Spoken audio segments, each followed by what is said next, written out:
que tu sois le pilier de notre adoration, le pilier de notre reconnaissance. Gloire à toi, Seigneur. Gloire à toi, Elohim. Gloire à toi, le Dieu d'Israël, pour cette opportunité salutaire que tu nous offres encore ce matin. Sanctifie ces moments au nom suprême de Jésus-Christ, notre Seigneur, nous te célébrons.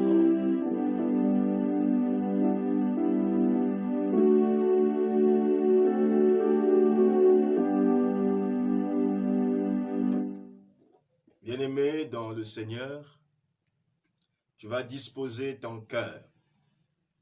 Parce que si tu es dans ces questionnements de savoir au service de qui es-tu, c'est la parole de Dieu qui nous relatera, c'est la parole de Dieu qui nous aidera à être mieux outillés, évidemment à être mieux aguerris, afin de ne pas nous tromper et de ne pas continuer à marcher dans l'erreur.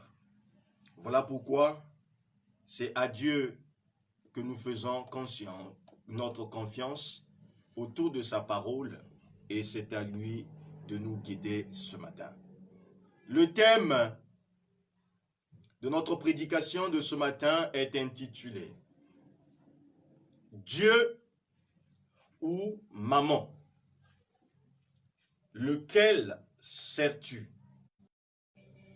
Dieu ou maman, lequel sers-tu?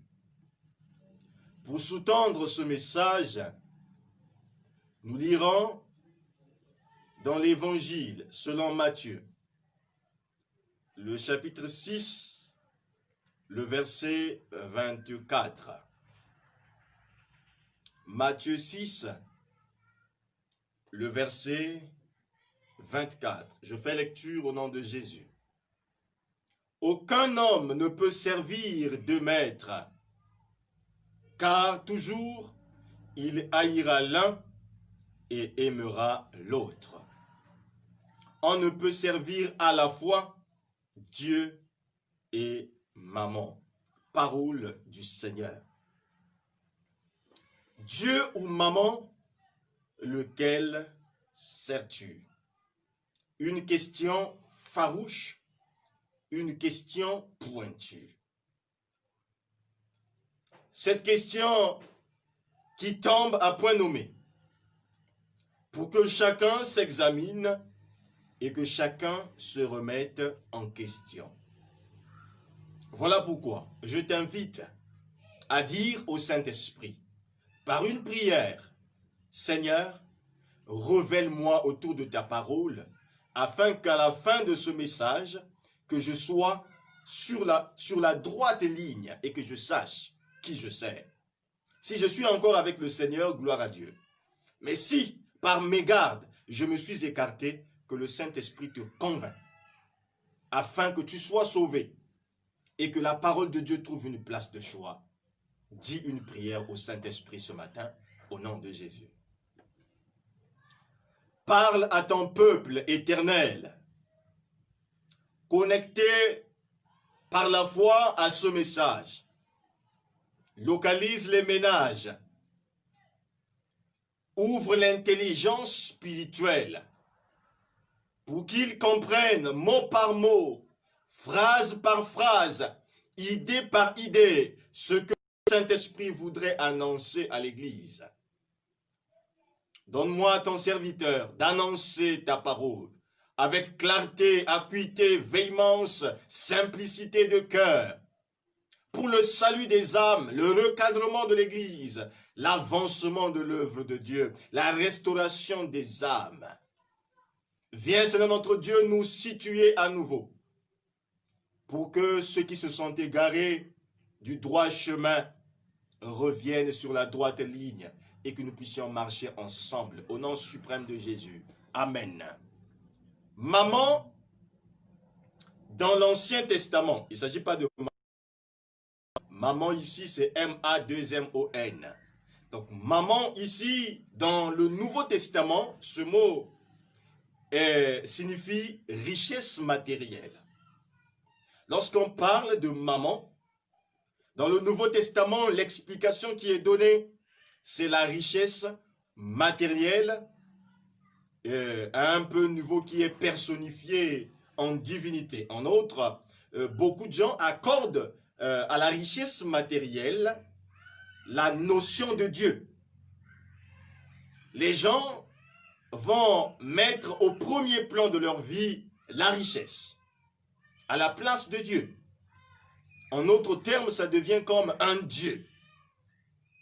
La richesse personnifiée en divinité, à laquelle les hommes sont susceptibles de vouer leur vie. Ça, c'est l'idée du Nouveau Testament au sujet de maman. Et très souvent, l'adoration de maman correspond dans l'Ancien Testament, ou la Torah, si vous voulez, au veau d'or que les enfants d'Israël avaient fabriqué dans le désert. Ils ont rassemblé les bijoux et voilà, ils ont fabriqué un veau d'or, ils ont commencé à l'adorer, la richesse. Ça, c'est l'idée de l'Ancien Testament. Mais, maman, ce mot a pour origine la langue araméenne. Et là-bas, par rapport à son origine, ce mot signifie tout court richesse. La richesse. Avec une étymologie obscure. Mais, lorsque nous sondons les Saintes Écritures, notamment la Nouvelle Alliance ou le Nouveau Testament, nous trouvons à l'intérieur une signification encore plus profonde du mot ou du nom de maman. Il signifie en outre possession matérielle. Possession matérielle. C'est vrai, c'est la richesse matérielle, mais nous trouvons ici ce mot accompagné d'un esprit de possession, c'est-à-dire des gens qui sont possédés et qui ne voient que, en outre, ce qui prévaut dans leur vie, ce n'est que la richesse matérielle. La richesse matérielle. Mais, la Bible, dans le texte que nous venons de faire lecture, c'est les mots de notre Seigneur Jésus qui présentent des faits inéluctables, incontestés jusqu'aujourd'hui. Il dit simplement, un homme ne peut pas servir deux maîtres à la fois. On ne peut pas être au service de deux maîtres à la fois. Et il précise, sans que l'un d'eux ne soit trompé. On ne peut pas se mettre à servir de Dieu. Automatiquement, il y aura un qui sera aimé, respecté, l'autre sera haï, méprisé. Et Dieu précise, Jésus en outre précise qu'on ne peut pas être au service de Dieu, en même temps être au service de maman. Si on peut enlever le mot de maman et remplacer cela par la richesse matérielle, par la possession de la richesse, ou simplement par le mot argent. Parce que les synonymes du terme maman, c'est l'argent. Mais vous allez me dire, pasteur, la Bible ne dit pas que la richesse appartient à Dieu, que l'or et l'argent appartiennent au Seigneur. Quand est-ce l'argent est devenu un démon? Quand est-ce la richesse est devenue un démon ou un esprit malveillant?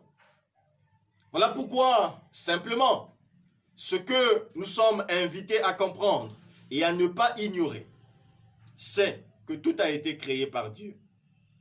Mais, utiliser mal les créations ou les créatures de Dieu, c'est rentrer dans l'idolâtrie ou dans la déviance de la pensée divine. Dieu a mis devant les hommes la richesse matérielle parce que c'est utile pour tout homme.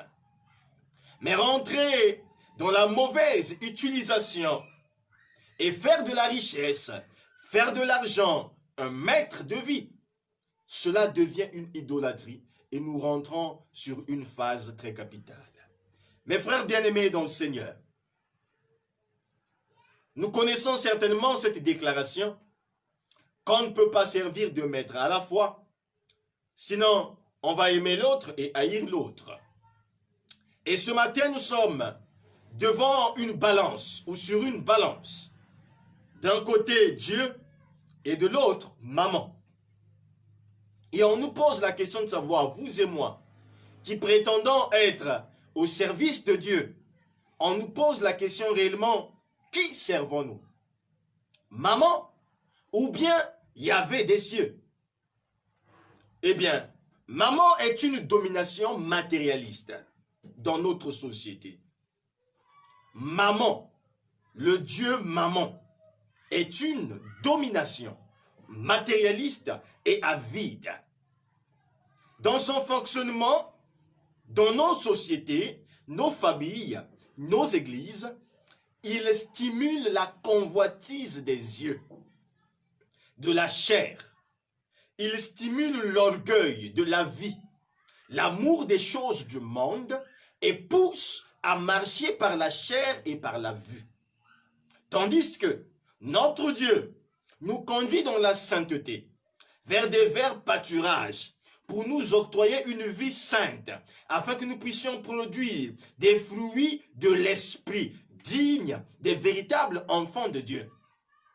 Lorsque Dieu nous conduit dans son amour vers la dépendance à sa bénédiction, maman, lui, stimule en nous la convoitise des yeux afin d'être dépendant aux œuvres de la chair et aux rudiments de ce monde. Et l'influence de maman se répand comme un nuage noir sur le monde et dans le monde. Aujourd'hui, il peut tuer. Retenez-le bien. Maman peut tuer. Maman peut manipuler sournoisement et comploter même contre vous. Il observe, il épie vos faiblesses et il exploite contre vous et vous trahit en finalité. Et nous comprenons qu'aujourd'hui, non seulement tous les enfants de Dieu disent être au service de Dieu. Tout chrétien dit être au service de Dieu. Personne ne peut se lever un bon matin et dire haut et fort que moi je suis enfant de Satan. Nous tous, nous le disons, nous sommes des enfants de Dieu. Nous le déclarons que nous sommes les enfants de Dieu. Mais, certainement aujourd'hui, quand nous parlerons de maman en détail, dans ses activités, nous allons comprendre qu'il s'agit là. C'est vraiment l'esprit de l'Antichrist. L'esprit de l'Antichrist est venu pour neutraliser l'évangile. Et c'est une domination très méchante, implacable, destructrice, et oui, pleine de ruses, et surtout qui porte de fausses accusations et des fausses interprétations sur la parole de Dieu. Bien-aimés dans le Seigneur, maman est considérée comme étant le Dieu qui domine le monde. Maman est considérée comme le Dieu qui domine le monde. Pour illustrer cela, nous avons cette habitude de le dire. Dans ce monde, l'argent répond à tout. L'argent répond à tout. C'est cette illustration, cette appellation, cette déclaration que nous donnons farouchement. Et c'est vrai, si vous allez à l'hôpital, vous n'avez pas d'argent, vous allez mourir. Des gens qui ont prêté serment pour sauver les vies. Mais aujourd'hui, ceux qui se disent être au service de la population ne le sont pas, véritablement. Ils sont au service de maman, c'est-à-dire au service de l'argent. Parce que sans argent, il est impossible de sauver une vie. Nous avons vu des gens mourir pour l'ordonnance de 1500 francs CFA. Nous avons vu des gens mourir simplement pour des simples plaquettes de paracétamol. Des gens mourir facilement. Pourquoi? Parce qu'il n'y avait pas d'argent. Nous avons vu des gens tuer les autres simplement pour un problème d'argent. Un jour, nous suivons une histoire qui était en train d'être racontée quelque part. Et pendant qu'on était en train d'auditionner cette histoire, je me souviens qu'il y avait 5 personnes qui marchaient ensemble et qui avaient ramassé un sac qui avait beaucoup de liasses d'argent, c'est-à-dire des millions. Et donc, dès qu'ils ont ramassé cet argent, l'autre commençait déjà à réfléchir, on va se partager, mais à cause du regard d'argent dans le cœur des autres, eh ben, il y avait déjà un démon qui se manifestait. Il dit, mais pourquoi ne pas les tuer et récupérer tout cet argent toi seul? Et donc, pendant que lui, il est en train de réfléchir à cela, l'autre aussi est en train de réfléchir, l'autre aussi est en train de recevoir. Et donc, chacun réfléchit à tuer. Et donc, pour l'argent, les gens ont massacré. Pour l'argent, les gens se sont entretués. Et puisque chacun d'eux avait cette pensée de tuer, ils se sont donc mis à s'entretuer entre eux. Et l'argent est resté. Ils sont tous morts. Pour l'argent aujourd'hui, la société est capable d'être divisée. Pour des richesses matérielles, nous avons vu des églises se diviser. Pour des richesses matérielles, nous avons vu des familles être disloquées. L'amour n'existe plus. Parce que les gens ne sont pas au service du Dieu d'amour, mais les gens sont au service du Dieu qui manipule l'argent, qui manipule les richesses. Et il épie dans leurs pensées cette capacité de pouvoir raisonner en amour, mais il les octroie la capacité de raisonner sur l'argent et de penser sur l'argent, d'être avide. Et oui, maman, dans notre société, dans nos familles, dans nos églises, se manifeste par des signes. Et ce sont ces signes que nous allons examiner, afin de savoir si nous ne sommes pas à son service. Parce qu'on ne peut pas prétendre être au service de Dieu et être en même temps au service de maman. Il est impossible d'être au service de 2 maîtres. Automatiquement, le choix s'impose. Il faut faire le choix, soit de maman, soit de Dieu. Mais pour que ce choix soit valable, il faudrait que nous mettons en relief ces signes qui nous aideront à comprendre le fonctionnement de maman. C'est ainsi que nous arriverons à prendre chacun sa position. Le tout premier signe que manifeste maman dans notre société, c'est la prolifération des jeux de hasard. C'est la prolifération des jeux de hasard. C'est le tout premier signe pour impacter. Il ne s'agit pas de l'église, mais la société d'abord. Et maman, qui est cette impulsion sur la richesse facile, l'impulsion sur le gain facile et avide, pour s'imposer dans la société, il s'est lancé dans la prolifération des jeux de hasard.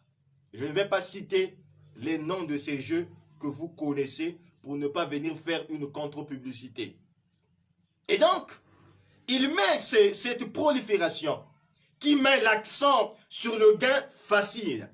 Gagner l'argent le plus facilement possible. Et donc, j'ai 25 francs ou j'ai 500 francs, je rêve déjà directement obtenir 50 millions. Un pactole aussi élevé.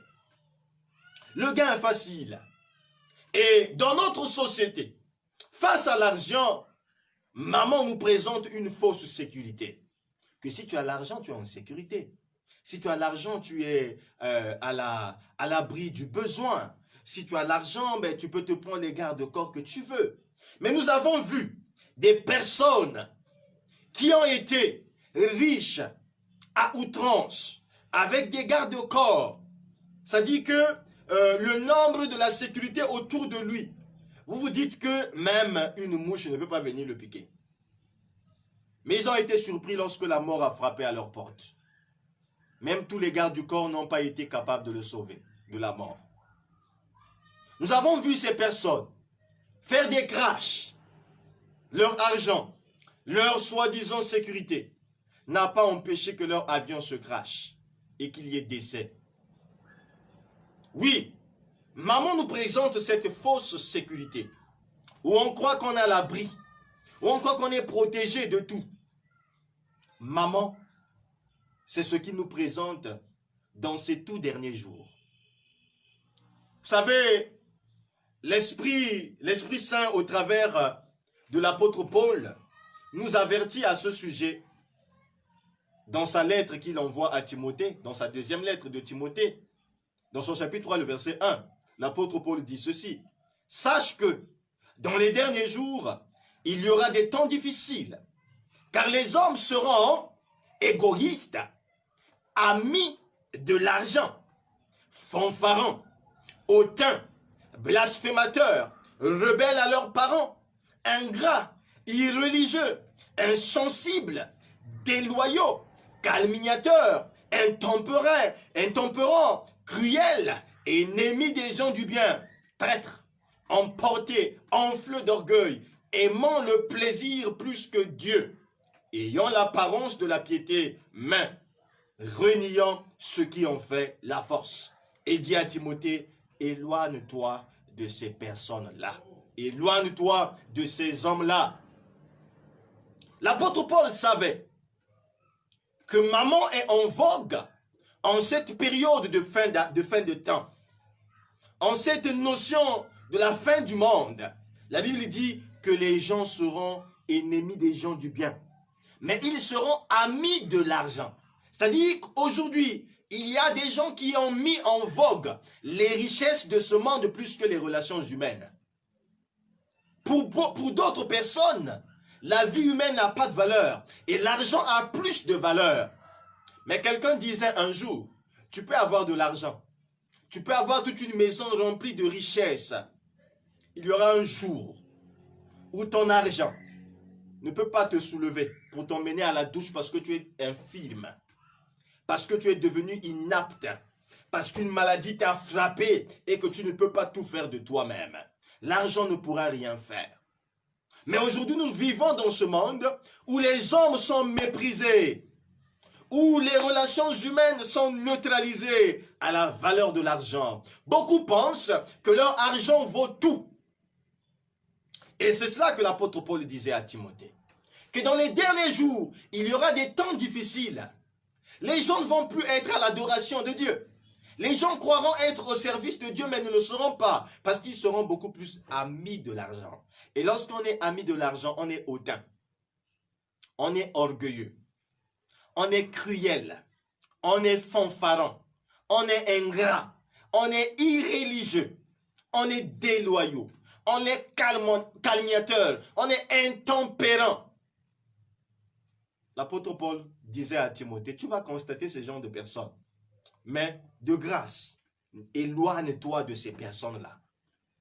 Éloigne-toi de ces personnes-là. Parce que toi, en tant que serviteur de Dieu, tu ne peux pas être au service de Dieu. Et en même temps, être au service de maman. Oui, c'est cela qui se passe dans nos familles. Et c'est cela qui se passe dans notre société. Mais, Satan, avec ses magouilles de maman, ne sait pas stopper dans la société séculière et dans nos familles. Maman est entrée dans l'église. Et c'est là la plus grande difficulté de ce matin. Parce que nous sommes enfants de Dieu.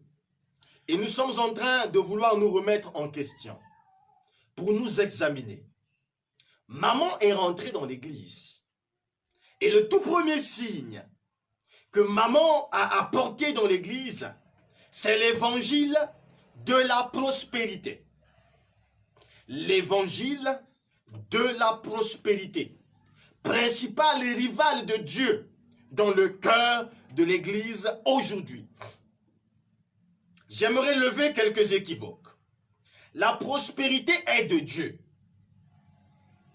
L'évangile parle de la prospérité parce que c'est là la volonté de Dieu. Que nous soyons prospères. Il dit, je veux que tu prospères à tous égards, comme prospère l'état de ton âme. Mais lorsque nous parlons de la prospérité, les gens pensent que nous sommes contre les voitures, nous sommes contre les postes élevés dans la société. Les gens pensent que nous sommes contre l'argent tout court. Non. L'évangile de la prospérité définit là ceux qui prônent la prospérité au détriment de notre relation avec Dieu. Et nous allons comprendre cela tout à l'heure dans les explications que nous sommes en train de donner. Dans l'Église, veut simplement détruire la relation de tout enfant de Dieu avec l'Éternel. Il veut qu'il y ait des entraves qui nous empêchent d'être au service de Dieu. Et à ce moment-là, quand nous rentrons dans ces erreurs, notre adoration est détournée vers lui. Lorsque même vous croyez adorer Dieu, votre adoration n'arrive pas au Seigneur. Parce qu'il y a toute une nuée du péché qui s'est incarnée en nous. Et Dieu ne peut pas se manifester à ce moment-là. Maman, c'est la domination établie dans les lieux saints, dans des nombreux centres religieux, dites églises. Maman, c'est cette domination qui est rentrée dans l'église aujourd'hui. Cet esprit qui domine l'église et qui fonctionne même dans certains lieux appelés lieux de culte. Comment cela se manifeste? Il est courant de constater aujourd'hui les pasteurs, les prophètes, les évangélistes et que sais-je encore, les apôtres, qui sont devenus des véritables commerciaux et qui vendent des produits spirituels dans la maison de Dieu. L'huile de ceci, l'eau de ceci, la poudre de ceci, dans la maison de Dieu. Les pasteurs sont devenus des commerçants. Les prières sont même devenues à vendre. Avant de voir le pasteur, il faut payer une consultation dite prophétique. Dans la maison de Dieu, tout est mis sur le fondement de l'argent. On veut avoir encore et encore. Même quand un peuple vient devant Dieu, tu vois comment quelqu'un vient devant Dieu, lui-même il est déjà dépouillé par les difficultés, dépouillé par la maladie. Les maladies qui ont déjà tout bouffé, partout là, il a déjà dépensé l'argent, voulant trouver refuge et la paisibilité auprès du Seigneur dans l'église. Lorsqu'on arrive à l'église, que je veux voir le pasteur. Ah ben pour voir le pasteur, il faut payer la ligne verte. La ligne verte, c'est un numéro spécial du pasteur. Et que si tu l'appelles là-bas, même si c'est à 2 h du matin, il va sauf que répondre. Parce que là-bas, c'est la ligne des partenaires spéciaux. La ligne de ceux qui ont des finances. Maman est rentrée dans l'église afin que ceux qui nous a été donné par le Christ, afin d'être donné à l'église gratuitement, est devenu à vendre aujourd'hui. L'onction à vendre, prière à vendre, miracle à coups de... J'ai été scandalisé quelque part où je suis arrivé. Je n'avais pas fait l'enchant parce qu'il fallait que je sorte. Je ne pouvais pas supporter ça. Pendant la prédication, entre griffes, le serviteur de Dieu, entre griffes, va demander que le Saint-Esprit est en train de me donner l'onction. Mais je veux commencer à répandre cette onction à celui qui est capable de venir s'aimer à hauteur d'1 million de francs CFA. Donc si tu as 1 million, viens, je vais te donner l'onction de 1 million. Quand les gens veulent, je lui dis que je précise bien, ce n'est que celui qui a 1 million qui s'avance. Il vient, il reçoit. Les gens venaient avec 1 million, donnaient. Il finit avec les 1 million, il descend, bon. Si toi tu as 500 000, tu viens. Et jusqu'à bon, maintenant là, les miettes qui restent là, si tu as 500, tu viens. Et là, on sait que voilà. On commence à marchander l'onction de Dieu dans l'église. Mais le nom de Dieu est là-bas. Le nom de Jésus est là-bas. J'aimerais nous dire, ce n'est pas partout où le nom de Dieu est invoqué, ou partout où le nom de Dieu est recité, que Dieu est là-bas. Nos actions prouvent à suffisance si nous sommes au service de Dieu ou si nous sommes au service de la richesse matérielle de ce monde. Maman dans l'église, non pas seulement sur le fondement de l'évangile de la prospérité, mais également, c'est cet évangile qui a apporté la marginalisation. Dans l'église, lorsque tu n'as rien, tu n'es plus l'ami du pasteur. Et ceux qui ont l'argent sont des amis et des acolytes du pasteur. Même quand ils sont déréglés, même quand ils sont dans une mauvaise conduite, le pasteur ne peut pas dire quelque chose parce que c'est un partenaire inéluctable, parce que c'est lui qui finance les activités de l'église. Et donc même si ce monsieur est un franc-maçon, on ne peut pas lui dire, frère, réponds-toi. Même si vous le croisez sur un couloir donné. Un pasteur, un bon jour, disait que vraiment je sais pas ce que je veux faire. Mais si je le sanctionne, mais l'église va tomber parce que tout ce qui se passe à l'église, c'est ce frère qui finance. Tout ce qui se fait à l'église, c'est lui le partenaire. Et donc si je me mets à le sanctionner, si même je me mets à le reprocher sur ce qu'il est en train de faire, certainement, il ne va plus me donner ce qu'il a l'habitude de me donner. Vous savez, sa dîme à lui seul. Sa dîme à lui seul. Il nous a dit qu'il ne fait même pas la totalité de la dîme de reste des fidèles. Elle dit même, si imaginez-vous, vous êtes dans une église où la totalité des fidèles, leurs dîmes font par exemple 100 000 francs CFA. Exemple. Et il dit, la dîme d'un seul individu, d'1 million de francs CFA. Et donc si j'excommune et je mets à côté cette personne qui me donne une dîme d'1 million, et les 100 000 francs de vous tous là, ça va me faire quoi? Du coup, on rentre dans des compromis à cause de l'argent. On ne regarde plus notre état de savoir que nous sommes au service d'un Dieu saint. Et Dieu nous demande la sainteté dans le langage, la sainteté dans l'habillement, la sainteté dans notre manière de marcher, la sainteté sur tout ce que nous faisons. Et à ce moment-là, tout est remis en question. Et nous-mêmes, on fait quoi? On se compromet. Et plus on se compromet, dans le langage, il est difficile aujourd'hui de prêcher sur la sanctification. Plus vous prêchez la sanctification, plus l'église se vide. Et plus l'église se vide, plus les offrandes, la recette des offrandes diminue. Et plus la recette diminue, le pasteur devient pauvre. Et il se dit, moi je n'aimerais pas m'appauvrir pour ces histoires-là. Celui qui va aller au ciel n'a qu'à partir. Celui qui va aller en enfer n'a qu'à partir. Moi, je m'occupe de mes poches. Et donc, il va commencer à choisir des textes bibliques. Du donné, il vous sera donné. Bien-aimé, le donné, il vous sera donné, c'est biblique. Mais lorsqu'on s'en sert pour dépouiller une population, pour attirer, pour mettre en relief rien que la pensée sur l'argent, on est idolâtre. C'est de la cupidité. Et la Bible parle de la cupidité comme étant de l'idolâtrie. On veut tout amasser. On ne peut pas être au service de 2 maîtres. Je fais mon choix de demeurer fidèle au Seigneur, l'Éternel qui nous a sauvés. Et j'espère que ce choix est aussi le vôtre. Parce que si le royaume de Dieu est notre partage, et si réellement nous passerons l'éternité ensemble, ce sont ceux qui prennent leurs décisions aujourd'hui. N'attends pas demain pour réfléchir. Si tu as été impacté par la parole de Dieu, décide dès aujourd'hui à qui tu veux appartenir et change ton regard envers les richesses de ce monde et Christ va t'élever. Si tu cherches le royaume de Dieu par-dessus toute chose, Dieu te donnera ce que ton cœur désire. Recevons la bénédiction de notre Dieu.